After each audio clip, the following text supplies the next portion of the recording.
কতগুলো হিন্দু পাকিস্তান বাংলাদেশ থেকে এখন পর্যন্ত ভারতে নিয়ে এসেছে বিজেপি সরকার।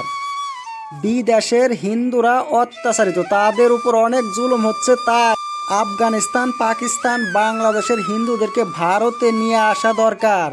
এই কথা বলে মোদি সরকার বানিয়েছিল একটা আইন, নাগরিকত্ব সংশোধন করছিল।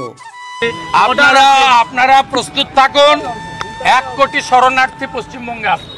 কারণ সিএতে পরিষ্কার আছে, ধর্মীয় উৎপীড়নের কারণে যদি কাউকে মার খেয়ে আসতে হয় আমাদের দেশ দেবে।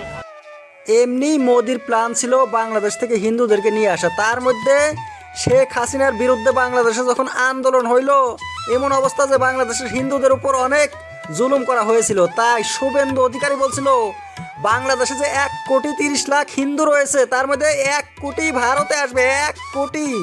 বাংলাদেশের এই শেখ হাসিনা বিরোধী ছাত্র আন্দোলন বাদ দিয়েও আসাম সরকার অ্যাপ্লিকেশন ছাড়ছিল, বাংলাদেশে হিন্দুদেরকে বলছিল আসুন আপনারা ভারতে আসুন, আপনাদের জন্য মোদিজি আমাদের দেশ একবারে খুলে দিয়েছে।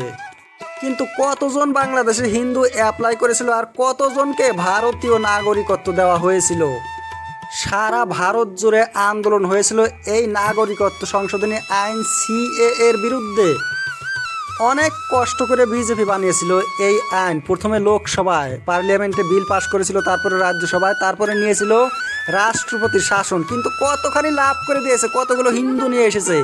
এই যে শুভেন্দু অধিকারী যে বলছিল 1 কোটি আসবে, 1 কোটির মধ্যে একটাও আসে নাই, 1 কোটিতে একটাও আসে নাই।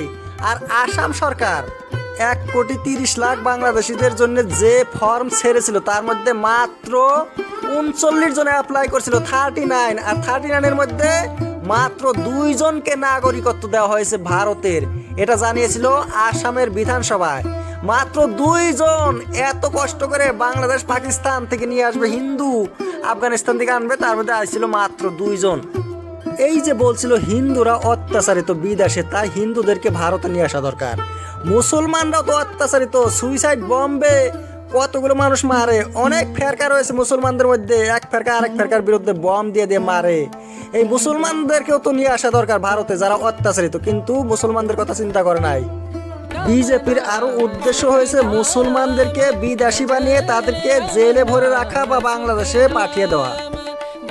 একদিকে হিন্দু আনো, আরেকদিকে মুসলমান ভাগাও। এই সব কিছুর মূলে রয়েছে হিন্দুদেরকে সন্তুষ্ট করা, যাতে হিন্দুরা খুশি হয়ে ভোট দেয়।